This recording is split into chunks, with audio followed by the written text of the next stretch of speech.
जी नमस्कार, स्वागत है आपका टॉप रिवीजन क्लासेस में।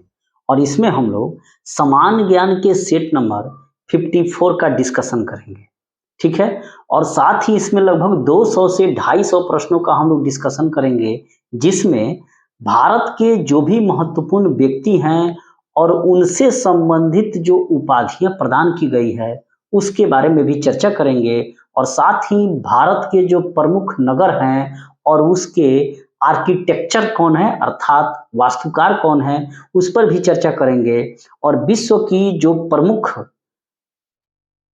पर्वत श्रेणियां हैं और उसकी जो सर्वोच्च चोटी है और उसकी ऊंचाई कितनी है, उस पर भी चर्चा करेंगे। और अंत में 30 से 40 प्रश्न जो हैं डायरेक्ट रूप से आपसे पूछे जाएंगे, तो कृपया वीडियो में बने रहें। चलिए शुरू करते हैं। यहाँ पर पहला ये प्रश्न है कि घाना पक्षी विहार, घाना पक्षी विहार जो है वह भारत के किस स्टेट में पड़ता है? तो घाना पक्षी विहार जो है वह भारत के राजस्थान में पड़ता है। उसी तरह काफी पक्षी विहार हैं और सबसे ज्यादा अगर पक्षी विहार कहीं है तो वे उत्तर प्रदेश में है। क्लियर है? दूसरा प्रश्न है कि भारत की सबसे प्राचीन पर्वत कौन सा है? भारत की सबसे प्राचीन पर्वत, भारत की सबसे प्राचीन पर्वत कौन सी है? और ये काफी इंपॉर्टेंट है। तो भारत की जो सबसे प्राचीन पर्वत है उसका नाम है अरावली। और ये अरावली पर्वतमाला जो है एक प्रकार के फोल्ड माउंटेन का उदाहरण है। फोल्ड माउंटेन इसका मतलब होता है वलित पर्वत का उदाहरण है। वलित पर्वत, वलित पर्वतों की अगर बात करें तो भारत का जो हिमालय पर्वत है, हिमालयास, ये भी वलित पर्वत का ही उदाहरण है। ठीक है? और इस अरावली पर्वतमाला की जो सर्वोच्च चोटी है उसका क्या नाम है? अरावली पर्वतमाला की जो हाईएस्ट जो पीक है उसका नाम है गुरु शिखर। क्या नाम है? गुरु शिखर है। और इस गुरु शिखर की जो ऊंचाई है वह 1722 मीटर के आसपास है। ठीक है? तो 1722 के आसपास है। और इसी पर जो है क्या है, माउंट आबू पर्वत श्रृंखला है, माउंट आबू। और इसी माउंट आबू पर जो है दिलवाड़ा का जैन मंदिर, दिलवाड़ा का जैन मंदिर किसने बनवाया था? बिमल शाह ने। किसने बनवाया था? बिमल शाह ने। काफी प्रश्न इससे पूछे जाते हैं।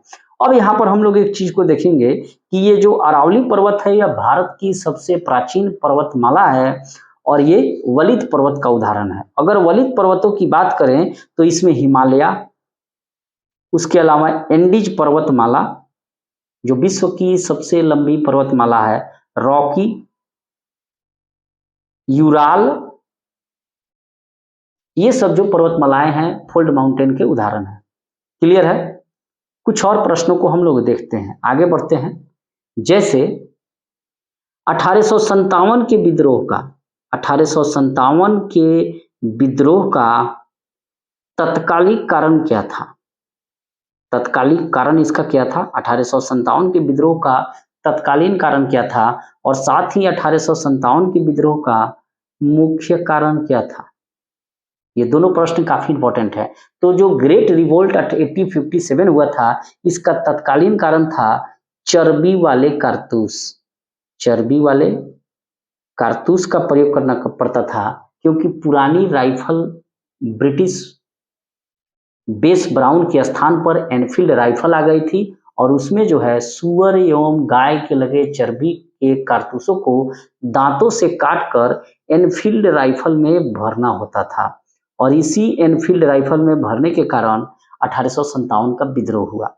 और उसके मुख्य नायक कौन थे? मंगल पांडे। आमिर खान तो नहीं, मंगल पांडे होंगे। और साथ ही 1857 के विद्रोह का अगर मुख्य कारण पूछा जाए तो इसका उत्तर होगा अंग्रेजों का धर्म में, अंग्रेजों का भारतीयों के धर्म में हस्तक्षेप का संदेह। कहने का मतलब है कि भारतीयों को यह संदेह हो गया था कि अंग्रेज जो हैं वह भारतीयों के धर्म में हस्तक्षेप कर देंगे, धर्म परिवर्तन जो है लार्ज स्केल पर शुरू होगा। तो ये जो था 1857 के क्रांति का मुख्य कारण था। अगले प्रश्न पे हम लोग चलते हैं कि इंडियन नेशनल आर्मी की स्थापना अर्थात आईएनए की स्थापना का विचार किसके मन में आया था? किसके मन में आया था? तो आईएनए की स्थापना का विचार जो है यह आया था कैप्टन मोहन सिंह के मन में। कैप्टन मोहन सिंह के मन में। अगर ये पूछा जाए कि आजाद हिंद फौज की स्थापना किसने की, आजाद हिंद फौज की स्थापना किसने की, तो इसका उत्तर होगा रास बिहारी बोस। और यही वो रास बिहारी बोस हैं जो 1912 में लॉर्ड हार्डिंग द्वितीय पर दिल्ली में बम मारते हैं और वहां से भाग निकलते हैं। और आगे चलकर इन्होंने आजाद हिंद फौज की स्थापना रास बिहारी बोस ने की थी। अगर ये पूछा जाए कि आजाद हिंद सरकार की स्थापना किसने की थी, आजाद हिंद सरकार की स्थापना किसने की थी, तो इसका उत्तर होगा सुभाष चंद्र बोस ने। आजाद हिंद सरकार की स्थापना सुभाष चंद्र बोस ने की थी। मैं आशा रखता हूं कि ये जो तरीका है इससे आप लोगों को काफी अच्छा लग रहा होगा और काफी इससे लाभ होगा। इसके बारे में जरूर कमेंट करें कि ये तरीका पढ़ने और पढ़ाने का कैसा है और इससे आप लोगों को कुछ लाभ मिल रहा है कि नहीं, अच्छा लग रहा है कि नहीं। कुछ नेक्स्ट प्रश्न पे हम लोग चर्चा कर लें। और ये सामान्य ज्ञान का सेट जो है 54 है। नेक्स्ट, अच्छा, महात्मा गांधी की हत्या, महात्मा गांधी की जो हत्या है वह किसने की थी और वो व्यक्ति कौन था और कब किया गया था? तो महात्मा गांधी की जो हत्या है वह 30 जनवरी 1948 को किसके द्वारा कर दी गई? नाथूराम गोडसे के द्वारा। ठीक है, नाथूराम गोडसे के द्वारा। और इसी कारण जो है 30 जनवरी को शहीद दिवस के रूप में भी मनाया जाता है। क्लियर है? और साथ ही महात्मा गांधी का जो जन्म हुआ था 2 अक्टूबर को, इसको जो है विश्व अहिंसा दिवस के रूप में यूएनओ के द्वारा घोषित कर दिया गया है कि विश्व अहिंसा दिवस मनाया जाएगा। और साथ ही ये जो 2 अक्टूबर को महात्मा गांधी का जन्म हुआ था, ठीक इसी दिन 2 अक्टूबर को एक और व्यक्ति का जन्म हुआ था जिनका नाम है लाल बहादुर शास्त्री। लाल बहादुर शास्त्री का भी जन्म 2 अक्टूबर को ही हुआ था। नेक्स्ट,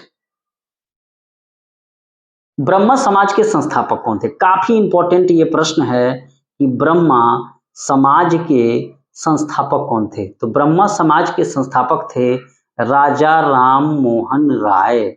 राजा राम मोहन राय के द्वारा ब्रह्मा समाज की स्थापना जो है वह सन 1828 में की गई थी। ये क्लियर है। साथ ही 1815 में जो है आत्मीय सभा की स्थापना राजा राम मोहन राय के द्वारा ही की गई थी।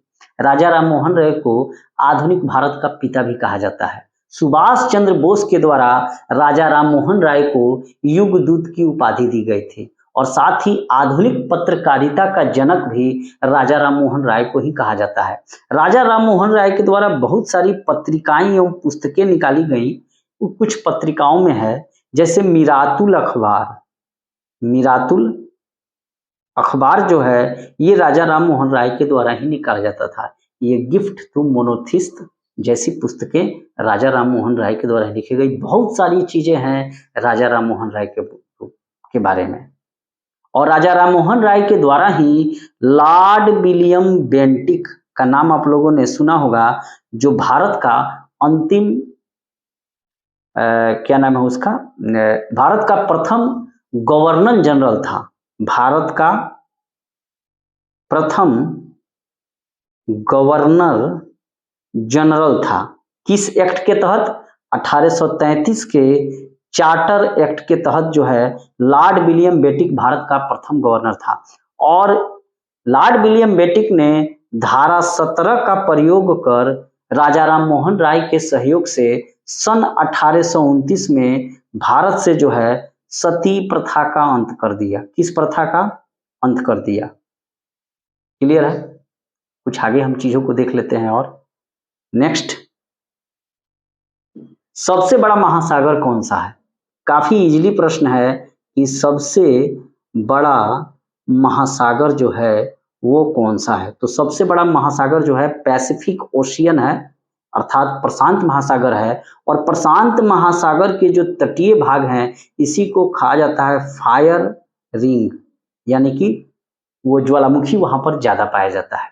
हालांकि अगर देखा जाए तो कौन से वे दो महाद्वीप हैं जहां पर सबसे ज्यादा ज्वालामुखी पाए जाएंगे? तो एक तो हो जाएगा अमेरिका और दूसरे स्थान पर आ जाएगा एशिया, जहां पर सबसे ज्यादा जो है वोल्केनो है। और कौन सा ऐसा महाद्वीप है जहां पर एक भी वोल्केनो नहीं है? तो वो महाद्वीप है ऑस्ट्रेलिया। कौन सा महाद्वीप है? ऑस्ट्रेलिया महाद्वीप है, जहां पर जो है एक भी वोल्केनो यानी कि ज्वालामुखी नहीं है। नेक्स्ट,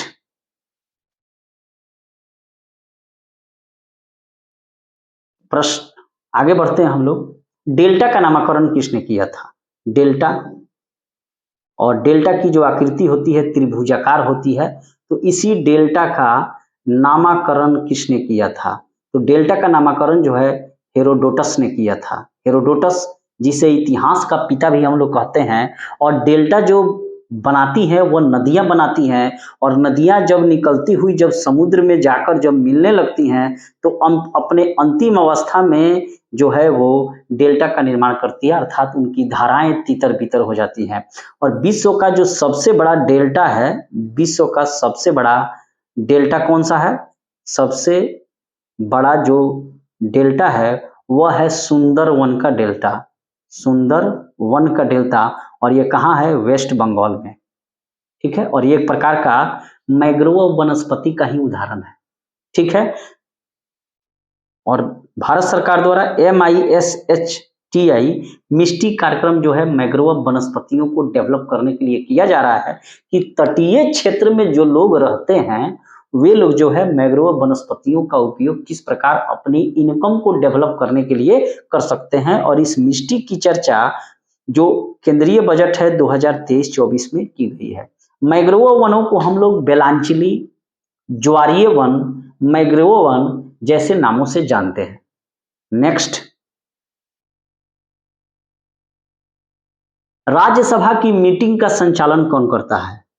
राज्यसभा की मीटिंग जब होती है तो राज्यसभा की मीटिंग का संचालन कौन करता है? काफी इंपॉर्टेंट ये प्रश्न है कि राज्यसभा की मीटिंग का संचालन कौन करेगा? तो भारत के जो उपराष्ट्रपति होंगे यही राज्यसभा की मीटिंग का संचालन करेंगे। क्लियर है? और भारत के उपराष्ट्रपति को जो वेतन है वह उपराष्ट्रपति के रूप में न मिलकर राज्यसभा के सभापति के रूप में मिलता है। अगर वरीयता क्रम में देखा जाए तो प्रेसिडेंट के बाद, यानी कि भारत के राष्ट्रपति के बाद दूसरे स्थान पर भारत के उपराष्ट्रपति आते हैं। और उपराष्ट्रपति के चुनाव में कौन कौन से लोग भाग लेते हैं? तो एक तो लोकसभा के और दूसरे राज्यसभा के सभी जो सदस्य होते हैं वे भाग लेते हैं। अगर यही प्रेसिडेंट के चुनाव का बात किया जाए तो इसमें लोकसभा के तो भाग लेंगे, राज्यसभा के भाग लेंगे, और साथ ही राज्य जो विधानसभा के जो मेंबर होंगे और वो भी केवल निर्वाचित, ये सारे सदस्य इसमें भाग लेंगे। ठीक है, नेक्स्ट पे हम लोग चलते हैं। आगे प्रश्न है कि लुम्बिनी किसका धार्मिक स्थल है? लुम्बिनी किसका धार्मिक स्थल है? तो ये है महात्मा बुद्ध का। महात्मा बुद्ध का जन्म जो है कपिलवस्तु के लुम्बिनी में हुआ था, और इन्होंने बौद्ध धर्म की स्थापना की थी। और महात्मा बुद्ध को लाइट ऑफ एशिया कहा जाता है। क्या कहा जाता है? एशिया की रोशनी कहा जाता है। क्लियर है? बहुत सारे प्रश्न बौद्ध धर्म से आते हैं, इसको आप लोग याद रखेंगे। हालांकि एक प्रश्न बीपीएससी या बिहार के द्वारा बार बार पूछी जाती है, बिहार में जितने भी एग्जाम होते हैं, कि जो ये बौद्ध संगीतियां आयोजित की गई तो उनकी संख्या थी 4, और उनका ट्रिक है रावय पाकू। रावय पाकू का मतलब है पहला जो बौद्ध संगीति आयोजित की गई राजगिरी में, दूसरा जो है वैशाली में, तीसरा जो है पाटलिपुत्रा में, और चौथा जो है कुंडलवन कश्मीर में। और ये कनिष्क के शासन काल में चतुर्थ बौद्ध संगीति का आयोजन कुंडलवन कश्मीर में किया गया था। और यहीं से बौद्ध धर्म जो है दो शाखाओं में बट गया, हीनयान और महायान। और यहाँ जो महायान है तो उत्तर भारत का जो एरिया है यह महान कहलाया, और दक्षिण भारत का एरिया को हम लोग हीनयान कहते हैं। बहुत सारी चीजें हैं, कुछ और चीजों को हम लोग देख लें। नेक्स्ट, अच्छा, वह कौन सा अंतिम हिंदू शासक था जिसके शासनकाल में नालंदा में एक बड़े बौद्ध मठ का निर्माण किया गया? नालंदा में एक बड़े बौद्ध मठ का निर्माण किया गया। काफी इंपॉर्टेंट प्रश्न है। तो वह अंतिम हिंदू शासक जो था हर्षवर्धन था, हर्षवर्धन। और इसी के शासनकाल में एक नालंदा में बौद्ध मठ का निर्माण किया जाता है।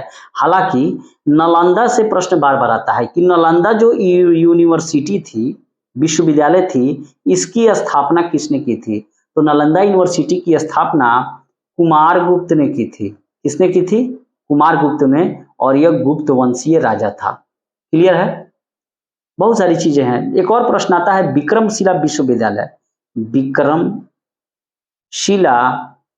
यूनिवर्सिटी, विक्रमशिला यूनिवर्सिटी की स्थापना किसने की? धर्मपाल ने। ठीक है, बहुत सारे प्रश्न आते हैं। और ये पाल वंशीय राजा था। एक और यूनिवर्सिटी थी जिसकी स्थापना देवपाल ने की थी, तो थोड़ा सा मैं उस यूनिवर्सिटी का नाम मिस कर रहा हूं। हाँ, उदंतपुरी विश्वविद्यालय, उदंतपुरी विश्वविद्यालय की स्थापना किसने की थी? तो इसकी स्थापना गोपाल के द्वारा की गई थी। उदंतपुरी विश्वविद्यालय की स्थापना गोपाल के द्वारा की गई थी। ये सभी बिहार में ही है। तो नालंदा यूनिवर्सिटी, नालंदा में एक बड़े बौद्ध मठ का निर्माण करवाया किसने? हर्षवर्धन ने। और हर्षवर्धन के शासन काल में ही एक व्यक्ति आया था चाइना से भारत में पढ़ने, और वो काफी इंपॉर्टेंट है, जिसने एक पुस्तक लिखी जिसका नाम था सी यू की। उसका नाम था कौन? क्या नाम था उसका? हर्षवर्धन के शासन काल में एक आया था व्यक्ति जिसने एक पुस्तक लिखी सी यू की, तो उसका क्या नाम था? चाइना का वो यात्री था। मैं भी ज़्यादा देखिए भूल भुलैया में मैं भी फंस जाता हूँ, अब मुझे देखना पड़ेगा। उसका नाम था वेन सांग। क्या नाम था उसका? Hiuen Tsang. और वेन सांग जो है 629 में भारत के लिए चीन से रवाना होता है, और भारत में 15 वर्षों तक रहकर 645 में वापस चला जाता है चाइना। और इसने सी यू की जैसी पुस्तकों की रचना की, जो इसका यात्रा वृत्तांत है। और हर्षवर्धन नालंदा विश्वविद्यालय में अध्ययन करने एवं इसकी पांडुलिपियां एकत्रित करने के लिए आया था बौद्ध धर्म का। और जब ये आया था नालंदा विश्वविद्यालय, तो उस समय नालंदा विश्वविद्यालय के जो कुलपति थे वे थे शीलभद्र। ठीक है। और एक और व्यक्ति आया था फाहियान, चंद्रगुप्त विक्रमादित्य के दरबार में आया था वो। बहुत सारी चीजें हैं, थोड़ा हम लोग भी भूल जाते हैं। नेक्स्ट, चिपको आंदोलन का संबंध किससे है? चिपको आंदोलन के बारे में आप लोगों ने सुना होगा, और ये बिहार एसआई का प्रश्न है, बिहार एसआई में पूछा हुआ भी है। चिपको आंदोलन का जो संबंध है वह उत्तराखंड के चमोली जिला से है, और ये वृक्षों को कटने से रोकने के लिए चलाया गया था। किसके लिए चलाया गया था? वन संरक्षण से। और इसके जो प्रणेता थे उनका क्या नाम था? चिपको आंदोलन के प्रणेता सुंदरलाल बहुगुणा। और एक और महिला थी जिसका नाम था गौरा देवी। ये भी काफी इंपॉर्टेंट है, गौरा देवी। नेक्स्ट, भारत में अंग्रेजी शिक्षा के प्रसार के लिए कौन उत्तरदायी था? भारत में अंग्रेजी शिक्षा के प्रसार के लिए कौन जो है उत्तरदायी था? तो वो था लॉर्ड मैकाले। Lord Macaulay. और कानून का वर्गीकरण भी लॉर्ड मैकाले के द्वारा ही किया गया। काफी ये इंपॉर्टेंट व्यक्ति है लॉर्ड मैकाले, जो भारत की दशा एवं दिशा को बदल के रख दिया। और अंग्रेजी शिक्षा का प्रसार जो है लॉर्ड मैकाले के ही शासनकाल में होगा। क्लियर है? नेक्स्ट, नेक्स्ट प्रश्न है कि भारत का लौह पुरुष किसे कहा जाता है? Iron man of India, iron man of India किसे कहा जाता है? Iron man of India Sardar Vallabh भाई पटेल को कहा जाता है आयरन मैन ऑफ इंडिया। और स्टैचू ऑफ यूनिटी भी इनके सम्मान में बनाया जा चुका है। और साथ ही बारदोली की जो महिलाएं थी उन्हीं के द्वारा जो है सरदार की उपाधि इनको दी गई थी। भारत के पहले गृह मंत्री भी इन्हीं के पास था। गृह मंत्रालय एवं देशी रियासतों को भारत में मिलाने का श्रेय जो है सरदार वल्लभ भाई पटेल के पास ही है, इसलिए इन्हें प्यार से लौह पुरुष भी कहा जाता है। ठीक है, नेक्स्ट, अर्थशास्त्र के जनक कौन है? काफी इंपॉर्टेंट प्रश्न है कि अर्थशास्त्र के जनक कौन माने जाते हैं? अर्थशास्त्र के जनक एडम स्मिथ को माना जाता है। एडम स्मिथ को अर्थशास्त्र का जनक माना जाता है। अगर ये प्रश्न आपसे पूछा जाए, अगर ये प्रश्न आपसे पूछा जाए कि अर्थशास्त्र पुस्तक के रचयिता कौन थे, तो उनका नाम है चाणक्य या कौटिल्य या विष्णुगुप्त। ये सभी इन्हीं का नाम है। और ये अर्थशास्त्र जो इन्होंने पुस्तक लिखा था चाणक्य, कौटिल्य, विष्णुगुप्त, जो चंद्रगुप्त मौर्य के प्रधानमंत्री एवं गुरु थे और साथ ही तक्षशिला विश्वविद्यालय में प्रोफेसर भी थे। तो ये पुस्तक का संबंध किससे है? तो पॉलिटिकल साइंस से है। किससे है? पॉलिटिकल साइंस से ये संबंधित है, जो 15 अधिकरणों एवं 180 प्रकरणों में विभाजित है। क्लियर है? नेक्स्ट, प्रथम परमाणु विस्फोट विश्व में सबसे पहले कहां हुआ था? तो प्रथम परमाणु विस्फोट कहां हुआ था? परमाणु विस्फोट से संबंधित प्रश्न पूछा जा रहा है तो दो हुआ था। एक हुआ था 6 अगस्त 1945 को और दूसरा हुआ था 9 अगस्त 1945 को। यह हुआ था कहां? हिरोशिमा पर, और ये हुआ था कहां? नागासाकी पर। और ये दोनों शहर है कहां? जापान में है। और जापान को द्वितीय विश्व युद्ध में आत्मसमर्पण करने के लिए अमेरिका ने हिरोशिमा पर 6 अगस्त और नागासाकी पर 9 अगस्त 1945 को लिटिल मैन एवं फैट मैन परमाणु बम गिराया था। काफी दुखद घटना थी और भविष्य में कभी भी परमाणु बम किसी देश पर न गिराया जाए, ऐसी हम कामना करते हैं। बहुत नुकसान होता है। नुकसान तो उस समय जितना होता है, कई पुश्तें तक रेडिएशन के कारण खराब हो जाती हैं। अच्छा, नेक्स्ट प्रश्न है कि पाकिस्तान की मांग, पाकिस्तान को अलग राज्य बनाने के लिए, पाकिस्तान को अलग राज्य बनाने के लिए या पाकिस्तान की मांग जो है मुस्लिम लीग ने कब की? तो ये की 1940 में। काफी इंपॉर्टेंट प्रश्न है, फंसता है। इसका मैं एक ट्रिक बताता हूं। इसका एक ट्रिक है, मुंह माँ का क्या है? देखिए यहां पर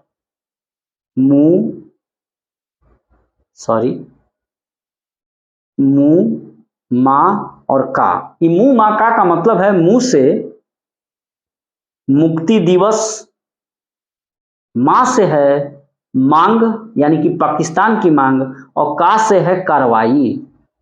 तो ये तीनों काफी इंपॉर्टेंट है। मुंह से हो जाएगा मुक्ति का मतलब 1939 जो मुस्लिम लीग द्वारा मांगी गई थी। मांग का मतलब है पाकिस्तान की मांग 1940 और कार्रवाई का मतलब है 1946। तो ये तीनों काफी इंपॉर्टेंट है और बार बार फंसता भी है। मुंह माँ का यानी कि मुक्ति दिवस 1939, जब द्वितीय विश्व युद्ध में अंग्रेजों ने भारतीय राष्ट्रीय कांग्रेस या भारतीय जनता से बिना पूछे हुए द्वितीय विश्व युद्ध में भारतीयों को शामिल कर लिया था, इसलिए कांग्रेस ने अपने सभी शासित राज्यों से त्यागपत्र दे दिया। और जब त्यागपत्र दे दिया तो इसी 1939 को जो है मुस्लिम लीग ने मुक्ति दिवस मनाया। एक प्रश्न ये हो गया।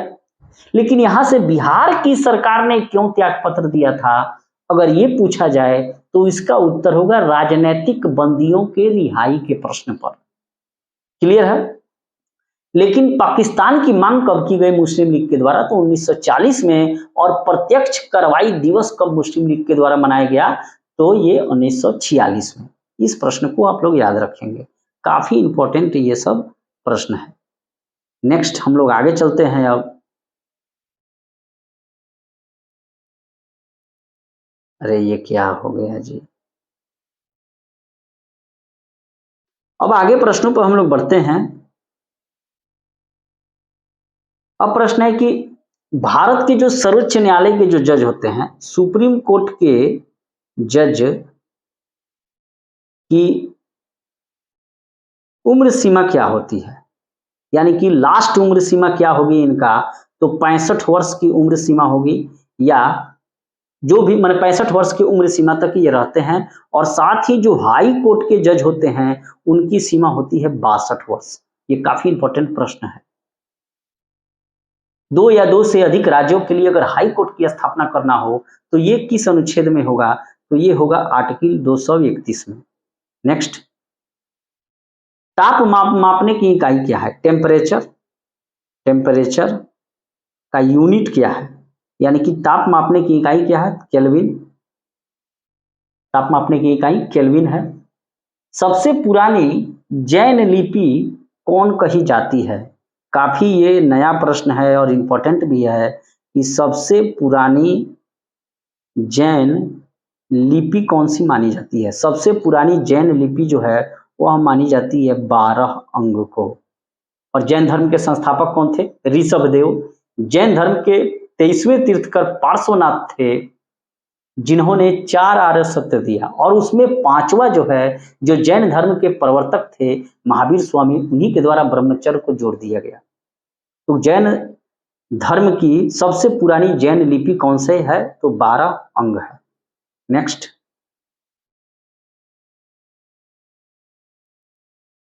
अब प्रश्न है कि संगम साहित्य किस भाषा में लिखा गया था। संगम साहित्य की भाषा कौन सी थी, तमिल थी, तमिल था। अच्छा, राष्ट्रीय साक्षरता दिवस कब मनाया जाता है, राष्ट्रीय साक्षरता दिवस कब मनाया जाता है, नेशनल लिटरेसी डे, तो ये मनाया जाता है 8 सितंबर को। 8 सितंबर को मनाया जाता है। 8 अक्टूबर को क्या मनाया जाता है, वायुसेना दिवस मनाया जाता है। और साथ ही 8 मार्च को जो है वर्ल्ड वुमेन डे मनाया जाता है, विश्व महिला दिवस। बहुत सारे इंपॉर्टेंट प्रश्न होते हैं। विश्व का सबसे बड़ा द्वीप कौन सा है, काफी इंपॉर्टेंट प्रश्न है, बहुत बार पूछा हुआ भी है, फंसता भी है कि विश्व का सबसे बड़ा द्वीप कौन सा है, तो इसका उत्तर होगा ग्रीनलैंड। विश्व का सबसे बड़ा द्वीप कौन सा है, तो ग्रीनलैंड है, ग्रीनलैंड। अगर ये पूछा जाए कि विश्व का सबसे बड़ा प्रायद्वीप कौन सा है, तो अरब प्रायद्वीप है। और अरब प्रायद्वीप किस कॉन्टिनेंट में स्थित है, तो ये एशिया महादेश में स्थित है। ठीक है, नेक्स्ट,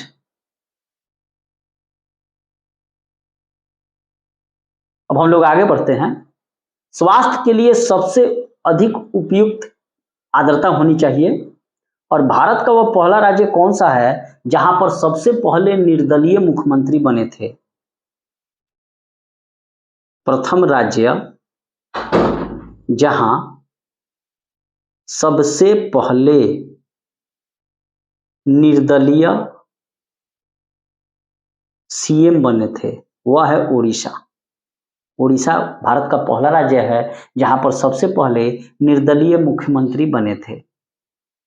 अच्छा, नेक्स्ट प्रश्न, कुकिंग जो गैस होती है खाना बनाने वाली, तो कुकिंग गैस में ब्यूटेन की मात्रा कितनी होती है, ब्यूटेन की मात्रा, तो ब्यूटेन की जो मात्रा होती है वो 90% के आसपास होती है। और कुकिंग गैस को ही हम लोग एलपीजी कहते हैं, लिक्विफाइड पेट्रोलियम गैस, और इसमें ब्यूटेन प्रोपेन होता है। और ब्यूटेन का सूत्र क्या है, C4H10 है, क्लियर है। और साथ ही इस एलपीजी में मिथाइल मरकैप्टन मिलाया जाता है, मिथाइल मरकैप्टन मिलाया जाता है, जिससे होने वाले रिसाव का पता लगे, या सल्फर के यौगिक, सल्फर के यौगिक, तब ना झांस लगेगा तो पता चलेगा कि भाई गैस खुल गया है। और चूंकि मिथाइल मरकैप्टन को याद कैसे रखेंगे, तो मौ से माँ ही खाना बनाती है, तो मौ से मिथाइल मरकैप्टन यानी कि सल्फर के यौगिक ही मिलाए जाते हैं। नेक्स्ट,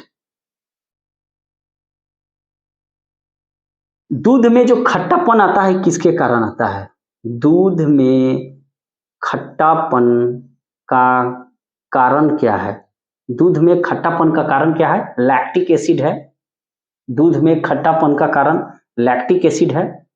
दूध में उजला कारण किसके कारण होता है? केसिन के कारण होता है। और दूध का जो पीला रंग किसके कारण होता है? तो इसका उत्तर होगा कैरोटीन के कारण होता है। ठीक है, दूध से अगर दही जमाना हो तो कौन सा जीवाणु उपयोग में होगा? लैक्टोबैसिलस। लैक्टोबैसिलस। और बैसिलस छड़ाकार होता है, एक प्रकार का जीवाणु ही है। तो दूध में खट्टापन का कारण जो है लैक्टिक एसिड, और कहीं कहीं के दही जो होते हैं वे काफी मजेदार होते हैं। और दही खाना भी चाहिए क्योंकि लैक्टोबैसिलस पेट को साफ रखता है। कुछ और प्रश्नों को हम लोग देखते हैं। विश्व की कुल जनसंख्या का कितना प्रतिशत भाग जो है वो भाग एशिया में है? विश्व की कुल जनसंख्या यानी कि पॉपुलेशन में तो एशिया आगे है, इंडिया आगे निकल गया है। 2/3% भाग जो है एशिया में है। और साथ ही आकार की दृष्टि से भी एशिया महाद्वीप विश्व में सबसे बड़ा है। अच्छा, कोआला नामक भालू कहाँ पाया जाता है? कोआला जो है एक भालू जैसा दिखने वाला जानवर है। और ये कहाँ पाया जाएगा? ऑस्ट्रेलिया में। कहाँ? ऑस्ट्रेलिया में पाया जाता है। नेक्स्ट,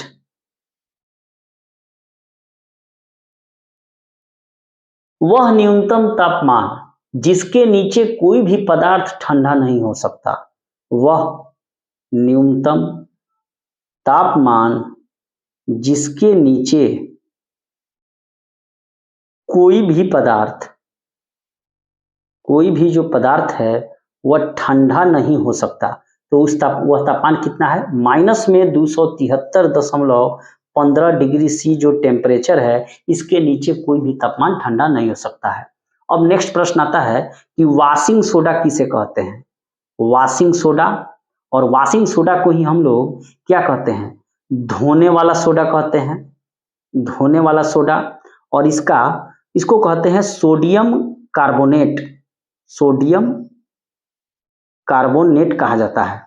और इसका क्या सूत्र है? Na2CO3 10H2O। काफी इंपॉर्टेंट है और ये हमेशा फंसता भी है, इसलिए इसको ध्यान रखिएगा लोग कि वॉशिंग सोडा को ही हम लोग क्या कहते हैं? वॉशिंग सोडा को ही हम लोग सोडियम कार्बोनेट कहते हैं। और इसका सूत्र है Na2CO3 10H2O। और इसी को धोने वाला सोडा भी कहा जाता है। अगर ये प्रश्न पूछा जाए कि खाने वाला सोडा किसे कहते हैं? खाने वाला सोडा किसे कहते हैं? मुंह बाई तबे नु खाई, तब बा से सोडियम बाइकार्बोनेट। और इसका सूत्र है NaHCO3। काफी इंपॉर्टेंट है, फंसता भी है। नेक्स्ट, निकटतम तारे से पृथ्वी पर प्रकाश कितने मिनट में पहुंचता है? सूर्य से सबसे पहले पृथ्वी का जो निकटतम तारा है, पृथ्वी का निकटतम तारा कौन सा है? तो ये आपको सूर्य है। और सूर्य से जो प्रकाश है वह पृथ्वी तक आने में लगभग 500 सेकेंड का समय लगता है, यानी कि 8.3। ठीक है। और सूर्य के बाद जो दूसरा तारा है जो पृथ्वी से निकटतम है उसका नाम है प्रोक्सिमा सेंचुरी। और इससे जो है पृथ्वी तक प्रकाश आने में कितना समय लगेगा? तो ये लगेगा 4.2 लाइट ईयर। और दूरी का मात्रक, प्रकाश वर्ष किसका मात्रक है? लाइट ईयर, दूरी का। और दूरी की सबसे बड़ी इकाई क्या है? तो उसका नाम है पारसेक। और वो एक पारसेक बराबर होता है 3.26 लाइट ईयर। अगर ये प्रश्न पूछा जाए कि पृथ्वी का एकमात्र सैटेलाइट का क्या नाम है? पृथ्वी का एकमात्र उपग्रह का क्या नाम है? तो वह मून है। और मून से प्रकाश आने में पृथ्वी तक 1.3 सेकेंड का समय लगता है। क्लियर है। और पृथ्वी का सबसे निकटतम खगोलीय पिंड कौन सा है? तो वो भी मून ही है। एक और चीज बार बार पूछा जाता है जो फंसता है कि चंद्र ग्रहण कब होता है, उसको भी देख लेते हैं लोग। चंद्र ग्रहण कब होगा? जब मान लीजिए यह सूर्य है और सूर्य के बीच में अर्थ आ गया और अर्थ के नीचे मून आ गया, तब होगा चंद्र ग्रहण। और अगर सूर्य ग्रहण पूछेगा, सूर्य ग्रहण, तो इसमें क्या हो जाएगा? ये हो गया सन और तब आ जाएगा मून, चंद्रमा बीच में आ जाता है सूर्य ग्रहण में। और तब हो जाएगी पृथ्वी। इसको आप लोग ध्यान रखिएगा कि चंद्र ग्रहण में पृथ्वी बीच में जाएगा और सूर्य ग्रहण में चंद्रमा बीच में जाएगा। कुछ और प्रश्नों को हम लोग देखते हैं। साथ ही यहाँ पर एक प्रश्न था कि पृथ्वी का एकमात्र ग्रह चंद्रमा है और पृथ्वी के सबसे नजदीक खगोलीय पिंड चंद्रमा है, तो जीवाश्मी ग्रह किसे कहते हैं? जीवाश्म ग्रह भी चंद्रमा को ही कहा जाता है। इसे आप लोग ध्यान रखेंगे। नेक्स्ट, रात के समय पेड़ों के नीचे क्यों नहीं सोना चाहिए? तो रात के समय पेड़ जो है वह CO2 निकालते हैं, कार्बन डाइऑक्साइड, इस कारण नहीं सोना चाहिए। मरकत किससे बनता है? इमेरल्ड्स, मरकत जो है वो बनता है बेरिलियम से। किससे बनता है? बेरिलियम से। और भारत में इमरल्ड्स आइलैंड किसे कहा जाता है? मरकत द्वीप, वो कहा जाता है अंडमान एंड निकोबार द्वीप समूह को कहा जाता है। और साथ ही लक्षद्वीप को परवाल निर्मित द्वीप कहा जाता है। नेक्स्ट, फोटोग्राफी में हाइपो के रूप में किसका उपयोग होता है? काफी तकिया कलाम प्रश्न है, बार बार पूछा जाता है कि फोटोग्राफी में जो है हाइपो के रूप में प्रयोग किया जाता है सोडियम थायोसल्फेट का। किसका? सोडियम थायोसल्फेट का प्रयोग किया जाता है फिक्सेटर के रूप में। रासायनिक यौगिक का सबसे छोटा संभावी यूनिट कौन सा है? रासायनिक यौगिक का सबसे छोटा संभावित यूनिट मोलेक्यूल्स है, अर्थात अणु है। नेक्स्ट, वस्त्रों के रंग विरंजन करने वाला अभिकारक कौन सा है? वस्त्रों का रंग विरंजन यानी कि रंग उड़ाने वाला कौन है? SO2, sulphur dioxide. और SO2 जो है ये एक प्रकार का आपको जलीय प्रदूषक कहा जाएगा, अर्थात यह ग्रीन हाउस गैस क्या है? नहीं है। जबकि ग्रीन हाउस जो गैसेस होती हैं जिसके कारण ग्लोबल वार्मिंग होता है वह है CO2, जलवाष्प, साथ ही CH4 मीथेन और NO2, ये सब जो है ग्रीन हाउस गैसेस हैं। नेक्स्ट, मानव द्वारा उपयोग में लाया गया पहला धातु कौन सा है? काफी इंपॉर्टेंट प्रश्न है। तो मानव द्वारा उपयोग में लाया गया पहला धातु कॉपर है, यानी कि तांबा है। और इससे क्या बनाई गई? कुल्हाड़ी बनाई गई। और इसका प्राप्ति स्थान जो है अत्तरी पक्कम है, और ये कहाँ है? TL यानी कि तमिलनाडु में है। ठीक है। और मानव ने सबसे पहले कुत्ता को पालतू बनाया, आग जलाना सीखा और नवपाषाण काल में कृषि एवं पहिए का भी आविष्कार किया। कुछ और चीजों को हम लोग देखते हैं, जैसे कि महायान धर्म को प्रोत्साहन दिया था किसने? कनिष्क ने। उत्तर भारत महान। अच्छा, पक्की सड़कों की अधिकतम लंबाई भारत में कहाँ है? तो पक्की सड़कें जो है सबसे ज्यादा कहाँ है? पक्की सड़क सबसे ज्यादा जो है महाराष्ट्र में है। और साथ ही स्टेट हाईवे जो है यानी कि राज्य राजमार्ग, इसकी भी संख्या सबसे ज्यादा महाराष्ट्र में भी है। काफी इंपॉर्टेंट प्रश्न है, फंसता भी है कि स्टेट हाईवे सबसे ज्यादा कहाँ है। नेशनल केमिकल लेबोरेटरी कहाँ है? काफी इंपॉर्टेंट प्रश्न है। नेशनल केमिकल लेबोरेटरी कहाँ है? राष्ट्रीय रासायनिक प्रयोगशाला, तो ये जो है पुणे में है। क्लियर है। नेक्स्ट, दक्षिणी ध्रुवीय संधि पर हस्ताक्षर कब हुआ था? ऐसे प्रश्न ऐसे होते हैं जो कभी एग्जाम में आ जाते हैं और आते भी नहीं है, लेकिन जब आ जाते हैं तो छूट जाते हैं। यानी कि अंटार्कटिक ट्रीटी कब हुई थी? अंटार्कटिक्स ट्रीटी यानी कि दक्षिणी ध्रुवीय संधि कब हुई थी? तो ये हुआ था 1859 में, 1959 में हुआ था, 1959 में। दक्षिणी ध्रुवीय संधि 1959 में। नेक्स्ट, अच्छा, पेट्रोल में अपस्टफरोधी गुण को दर को बढ़ाने के लिए क्या मिलाया जाता है? TEL यानी कि टेट्राइथाइलेट, और उसके अलावा बेंजीन जाइलम लेड भी मिलाया जा रहा है आजकल। थोड़ा सा मैं यहाँ पे फंस रहा हूँ, मैं क्लियर कर दूंगा। और मैंने एक वीडियो BPSC के बारे में भी डिस्कशन में लोड किया था, उसमें भी इसका बताया था। BXTEL होगा। तो टेट्राइथाइलेट जो है यह पेट्रोल में अपस्फरोधी दर को बढ़ाने के लिए किया जाता है, ऑक्टेन मान को बढ़ाने के लिए। नेक्स्ट, नोबेल पुरस्कार पाने वाले सर्वप्रथम भारतीय कौन थे? नोबेल अवार्ड पाने वाले पहला इंडियन कौन था? काफी इंपॉर्टेंट ये प्रश्न है और काफी लोगों को नोबेल पुरस्कार मिल भी चुका है। हाल ही में अर्थशास्त्र के लिए अभिजीत बनर्जी को मिला हुआ है। तो ये थे आर.एन. टैगोर। रविंद्रनाथ टैगोर साहब थे जिन्होंने क्षुधित पाषाण, द कोर्ट डांसर, गीतांजलि जैसी पुस्तकों की रचना की और साथ ही नेशनल एंथम के रचयिता भी थे, जनगण मन वाला। साथ ही अमार सोनार बांग्ला, जो बांग्लादेश का राष्ट्रीय गान है, उसको स्वदेशी आंदोलन के क्रम में इनके द्वारा लिखा गया था, रविंद्रनाथ टैगोर। और साथ ही महात्मा गांधी को महात्मा की उपाधि रविंद्रनाथ टैगोर के द्वारा ही दी गई थी। उसके बारे में भी हम लोग आगे पढ़ेंगे। दचीग्राम राष्ट्रीय अभयारण्य कहाँ है? दचीग्राम नेशनल पार्क कहाँ है? तो ये जम्मू कश्मीर में है, काफी इंपॉर्टेंट है। अच्छा, हिरोशिमा दिवस कब मनाया जाता है? 6 अगस्त को। आरबीआई के प्रथम भारतीय गवर्नर कौन थे? काफी इंपॉर्टेंट प्रश्न है। रिजर्व बैंक ऑफ इंडिया के प्रथम भारतीय गवर्नर कौन थे? तो उनका नाम था सी.डी. देशमुख। रिजर्व बैंक के प्रथम भारतीय गवर्नर का नाम सी.डी. देशमुख है। रिजर्व बैंक की स्थापना भारत शासन अधिनियम 1935 के अंतर्गत किया गया था।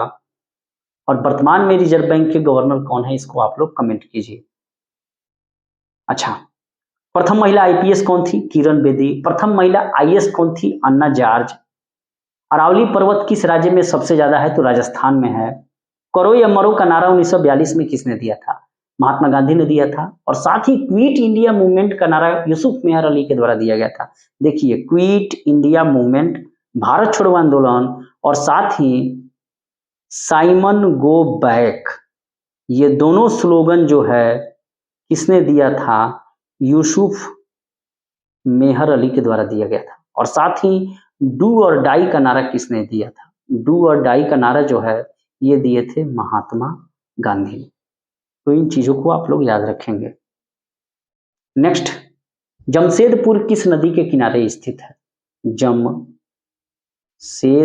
जो है वह सुवर्ण रेखा नदी के किनारे बसा हुआ है।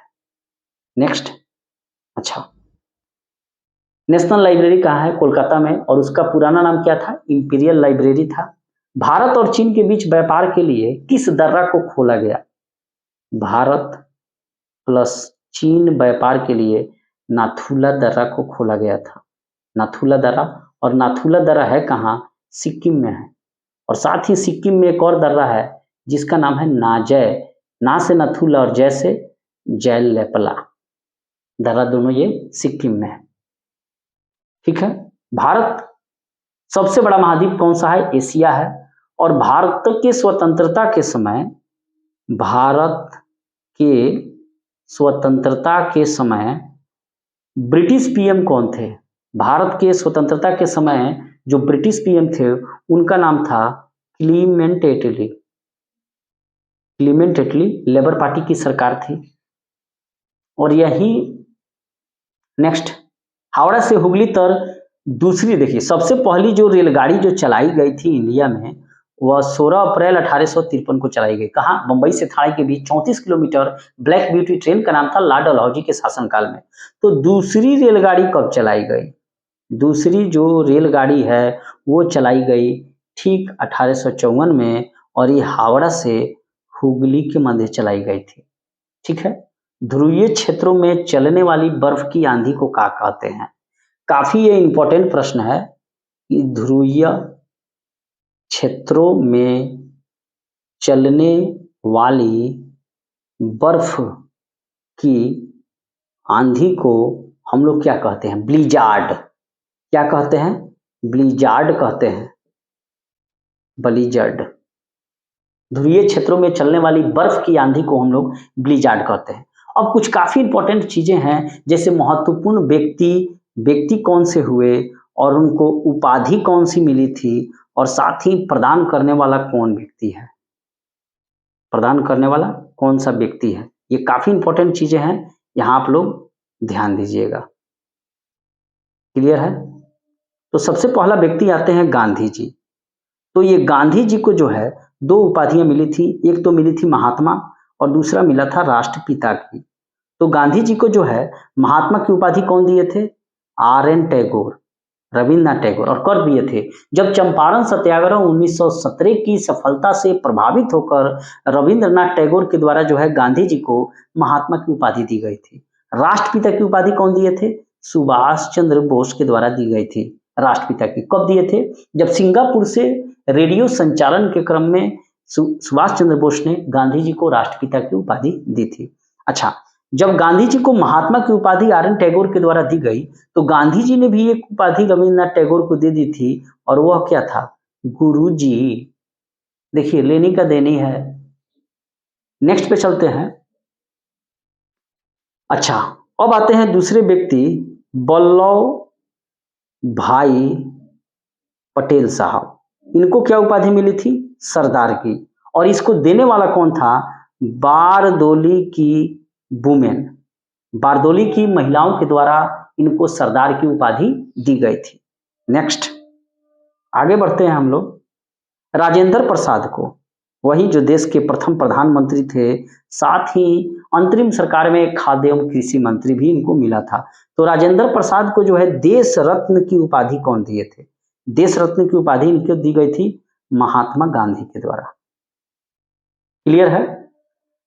कुछ और चीजों को हम लोग देखते हैं। अब जैसे आते हैं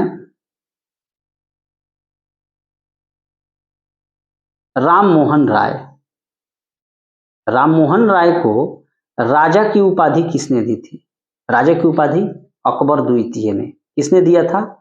अकबर द्वितीय के द्वारा दिया गया था। और ये अकबर द्वितीय ने राजा राम मोहन राय से कहा था कि राजा राम मोहन राय, राजा की उपाधि इनको दिया और कहा कि आप बिस्टर चले जाइए इंग्लैंड और जाके वहां महारानी से कहिए कि मेरा पेंशन का राशि बढ़वा दीजिए। और ये कौन था? ये मुगल था। लेकिन गए, लेकिन पेंशन की राशि तो नहीं बढ़ी। राजा की उपाधि राजा राम मोहन राय को मिली। और वहीं ब्रिस्टल इंग्लैंड में, ब्रिस्टल कहाँ था?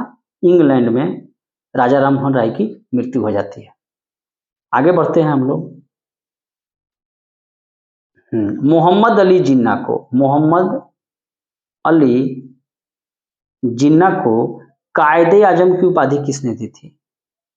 कायदे आजम की उपाधि गांधी जी के द्वारा ही दी गई थी। कायदे आजम की उपाधि मोहम्मद अली जिन्ना को। तो महात्मा गांधी ने 3 उपाधियां दी। मोहम्मद अली जिन्ना को कायदे आजम को डाला, राजेंद्र प्रसाद को देश रत्न की, और रविन्द्रनाथ टैगोर को गुरु जी की उपाधि गांधी जी के द्वारा दी गई थी। क्लियर है। अब कुछ और चीजों को हम लोग जानेंगे, जैसे कि प्रमुख जो नगर हैं, नगर, और इस नगरों के वास्तुकार कौन है? प्रमुख नगरों के वास्तुकार कौन है? जिसमें सबसे पहला नंबर आता है कलकत्ता का। कलकत्ता का वास्तुकार कौन था? जॉब चरनाक। जॉब चरनाक के द्वारा जो है कलकत्ता नगर का वास्तुकार था। हालांकि ये प्रश्न पर विवाद हो गया है और सुप्रीम कोर्ट ने कहा है कि कलकत्ता नगर जो है पहले से विद्यमान था, कोई जॉब चरनाक नहीं है जो उसका वास्तुकार था। ये ठीक नहीं है, इस पे विवाद है, इसको ध्यान रखिएगा लोग। न्यू दिल्ली का, नई दिल्ली का जो वास्तुकार है वह है लुंटियस। अंग्रेजी पर ना जाइएगा, अंग्रेजी उतनी मेरी अच्छी नहीं है। तो नई दिल्ली का लुंटियस हो जाएगा। तीसरा है चंडीगढ़। ये चंडीगढ़ का जो है ली कार्बूजियर है, ली कार्बूजियर है। अगर ये प्रश्न पूछा जाए कि चंडीगढ़ में एक रॉक गार्डन है, क्या है? Rock garden. तो इस रॉक गार्डन का आर्किटेक्चर कौन था? तो उसका नाम था नेक चंद्र। इसको आप लोग याद रखिएगा। चंडीगढ़ का पूछेगा शहर का तो ली कार्बूजियर इसका उत्तर होगा, और चंडीगढ़ का अगर रॉक गार्डन पूछेगा तो इसका उत्तर नेक चंद्र होगा। चौथा हम लोग आते हैं जयपुर का। जयपुर शहर का जो वास्तुकार है वह था विद्याधर। जयपुर शहर का वास्तुकार विद्याधर। और साथ ही भुवनेश्वर का, भुवनेश्वर जो कि उड़ीसा में है, इसका था कोनिस बर्गर। कोनिस बर्गर आज भी बर्गर खा रहा है, और इसी का देन है कोनिस बर्गर का कि भुवनेश्वर में ही बर्गर मिलता है। सॉरी। अब आते हैं 7वें पे, चार मीनार। चार मीनार कहाँ है? हैदराबाद में। कुली कुतुब शाह ने इसको बनवाया था, और इस चार मीनार को कुली कुतुब शाह के द्वारा ही हुआ था, कुतुब शाह। ठीक है, 8वां प्रश्न पे हम लोग आते हैं। फतेहपुर सीकरी, फतेहपुर सीकरी अकबर ने बनवाया था और इसको आगरा से राजधानी भी यहाँ पर परिवर्तित कहा बहाउद्दीन। फतेहपुर सीकरी का बहाउद्दीन होगा। राष्ट्रपति भवन, तो नई दिल्ली और राष्ट्रपति भवन का एक ही व्यक्ति है, new Delhi plus president house का एक ही व्यक्ति है और उसका नाम है लुंटियस। और ये क्या किया, अंग्रेजों का लुटिया डुबा दिया। आगे 10 नंबर संसद भवन का, हालांकि नई संसद भवन जो है सेंट्रल विस्टा बनकर तैयार हो गई है, इसका है बेकर। नई संसद भवन बन गई है, टाटा ग्रुप ने बनवाया है। केंद्रीय सचिवालय, संसद भवन प्लस केंद्रीय सचिवालय का भी बेकर ही है, हर्बर्ट बेकर है। भारत भवन, काफी इंपॉर्टेंट प्रश्न है कि भारत भवन है कहाँ, तो ये भोपाल में है, भोपाल, भोपाल शहर। और इसका था चार्ल्स कोरिया। और एक आखिरी है ताजमहल का और इसका होगा अब्दुल हमीद लाहौरी। तो ये चीजें थी। अब कुछ और चीजों को हम लोग देखेंगे कि विश्व की कुछ प्रमुख पर्वत श्रेणियां हैं, पर्वत और उसकी सर्वोच्च चोटी कौन सी है और उसकी हाइट कितनी है। जैसे सबसे पहले आता है इसमें हिमालय, हिमालयास, और हिमालय की सर्वोच्च चोटी है कौन, एवरेस्ट, और इसकी है 8850 मीटर के आसपास, जो घटता बढ़ता रहता है। नेक्स्ट है काकाकोरम, काकाकोरम, और इस काकाकोरम का है गाडविन ऑस्टिन और इसी को कहा जाता है K2 और इसकी ऊंचाई है 8611 मीटर। सब याद रखिएगा, 8611 मीटर काकाकोरम गाडविन ऑस्टिन। तीसरा है एंडीज पर्वतमाला, जो दक्षिण अमेरिकी देश में है और विश्व का सबसे लंबा पर्वतमाला एंडीज है। इसका है एकांकगुआ और एकांकगुआ की जो हाइट है 6960 मीटर के आसपास है। तीसरा है रॉकी, रॉकी पर्वतमाला और इसका है एल्बर्ट, माउंट एल्बर्ट, और इसकी हाइट है 4400 के आसपास। पांचवा है आल्पस, और ये सभी जो पर्वतमालाएं हैं ये सभी फोल्ड माउंटेन यानी कि वलित पर्वत के उदाहरण है। वलित का मतलब क्या होता है कि प्राकृतिक दबाव के कारण यानी कि प्लेट टेक्टोनिक के कारण धरातल में बल पड़ जाता है और वह मुड़कर पहाड़ का रूप धारण कर लेते हैं। आज जहां हिमालय पहाड़ है वहां कभी टेथिस नामक सागर हुआ करता था। तो ये जो आल्पस है, आल्पस की सर्वोच्च चोटी का नाम है माउंट ब्लैक। क्या नाम है, माउंट ब्लैक है और 4807 मीटर के आसपास है। उसके बाद एक लास्ट आता है काकेशस, और काकेशस जो है इसकी चोटी एल्ब्रूस है और यह है 5633 के आसपास। अब हम लोग अंत में जितना अभी तक पढ़े इसी से संबंधित 30 से 40 प्रश्न ऐसे हैं जिसको डायरेक्ट रूप से हम लोग कवर कर लें। और इसमें पहला प्रश्न है कि ध्रुवीय क्षेत्र में चलने वाली बर्फ के तूफान को क्या कहते हैं। ध्रुवीय क्षेत्र में चलने वाली बर्फ के तूफान को ब्लिजार्ड कहा जाता है। आप लोग भी इसे कमेंट कर सकते हैं। दूसरा प्रश्न है कि कोआला नामक जानवर कहाँ पाया जाता है। कोआला नामक जानवर जो भालू के जैसा होता है ये पाया जाता है ऑस्ट्रेलिया में, ऑस्ट्रेलिया में पाया जाता है। तीसरा है मनुष्यों ने सबसे पहले किस धातु का प्रयोग किया था। मानव द्वारा सबसे पहले प्रयोग किया गया धातु तांबा था, तांबा यानी कि कॉपर का उसने प्रयोग किया। चौथा प्रश्न है कि एंडीज पर्वतमाला की सबसे ऊंची चोटी का क्या नाम है। एंडीज पर्वतमाला की सबसे ऊंची चोटी का नाम एकांकगुआ है और एंडीज पर्वतमाला है कहाँ, दक्षिण अमेरिकी देश में। पांचवा, ताजमहल को बनाने वाला वास्तुकार का क्या नाम है। ताजमहल को बनाने वाले वास्तुकार का नाम अब्दुल हमीद लाहौरी है, अब्दुल हमीद लाहौरी है। ताजमहल को किसने बनवाया, शाहजहां ने अपने मुमताज महल के याद में। करो मरो का नारा किसने दिया, डू और डाई का नारा जो है किसने दिया, तो महात्मा गांधी ने। डू और डाई का नारा महात्मा गांधी ने दिया। नेक्स्ट, विश्व का सबसे बड़ा महाद्वीप कौन सा है? तो विश्व का सबसे बड़ा जो महाद्वीप है उसका नाम है एशिया महाद्वीप, जो जनसंख्या एवं आकार में विश्व में सबसे बड़ा है। 8वां प्रश्न है, इस भारत के स्वतंत्रता के समय ब्रिटेन का प्रधानमंत्री कौन था? भारत के स्वतंत्रता के समय ब्रिटेन का प्रधानमंत्री क्लीमेंट एटली था। और यहाँ पर इंडियन नेशनल कांग्रेस का अध्यक्ष कौन था? तो उनका नाम था जेबी कृपलानी, जेबी कृपलानी। अब हम लोग आगे प्रश्न पढ़ते हैं, प्रश्न संख्या 9 पे। जमशेदपुर किस नदी के तट पर बसा है? तो जमशेदपुर जो है वह स्वर्ण रेखा नदी के तट पर बसा है। और यही क्या है? टाटा रनड स्टील कंपनी, जिसकी स्थापना 1960 में की गई थी जमशेदजी टाटा द्वारा। प्रश्न संख्या 10, राष्ट्रीय साक्षरता दिवस कब मनाया जाता है? नेशनल लिटरेसी डे जो है वह 8 सितंबर को मनाया जाता है। प्रश्न संख्या 11, महात्मा गांधी को राष्ट्रपिता की उपाधि किसने दी थी? तो महात्मा गांधी को राष्ट्रपिता की जो उपाधि है वह सुभाष चंद्र बोस के द्वारा 1944 में सिंगापुर से दी गई थी। प्रश्न संख्या 12, फतेहपुर सीकरी नगर को बनाने वाला वास्तुकार कौन है? तो फतेहपुर सीकरी को बनाने वाला वास्तुकार जो है वह है बहाउद्दीन। फतेहपुर सीकरी को बनाने वाला वास्तुकार बहाउद्दीन है और ताजमहल का वास्तुकार अब्दुल हमीद लाहौरी है।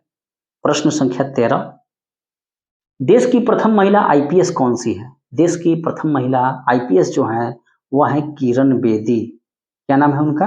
किरण बेदी का। वहीं आईएएस अगर पूछा जाएगा तो अन्ना जॉर्ज हो जाएंगी। प्रश्न संख्या 14, भारतीय सर्वोच्च न्यायालय के जजों की सेवानिवृत्ति की आयु क्या है? तो भारत के सर्वोच्च न्यायालय के जजों की सेवानिवृत्ति की आयु 65 वर्ष है, सर्वोच्च न्यायालय का। एससी का अगर वहीं हाई कोर्ट के बारे में पूछा जाए तो इसका 62 वर्ष है, और इन लोगों का भी 65 वर्ष क्या है? प्रस्तावित है अभी। प्रश्न संख्या 15, माउंट एवरेस्ट की ऊंचाई कितनी है? माउंट एवरेस्ट की ऊंचाई जो है 8,850 मीटर के आसपास है।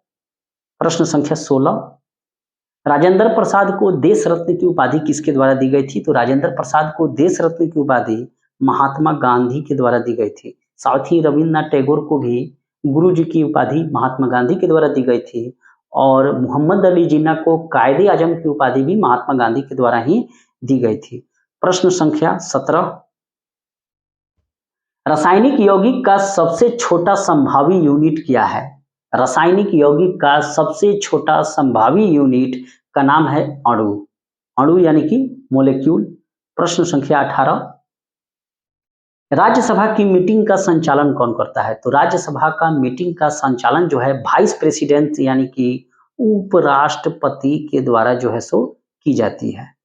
प्रश्न संख्या 19, भारत का लौह पुरुष किसे कहा जाता है? सरदार वल्लभ भाई पटेल को। सरदार वल्लभ भाई पटेल को भारत का लौह पुरुष कहा जाता है। प्रश्न संख्या 20, किस राज्य में सर्वप्रथम निर्दलीय मुख्यमंत्री चुने गए थे? तो वह उड़ीसा राज्य है जहां पर निर्दलीय मुख्यमंत्री जो हैं चुने गए थे। प्रश्न संख्या 21, महात्मा गांधी की हत्या नाथूराम गोडसे ने कब कर दी थी? तो 30 जनवरी 1948 को नाथूराम गोडसे के द्वारा बिरला हाउस में उनकी हत्या कर दी गई थी। सबसे पुरानी जैन लिपि किसे कहा जाता है? सबसे पुरानी जैन लिपि जो है उसको कहा जाता है 12 अंग को। किसको कहा जाता है? 12 अंग को कहा जाता है। किसको कहा जाता है? 12 अंग को। 12 अंग को कहा जाता है। ठीक है। प्रश्न संख्या 24,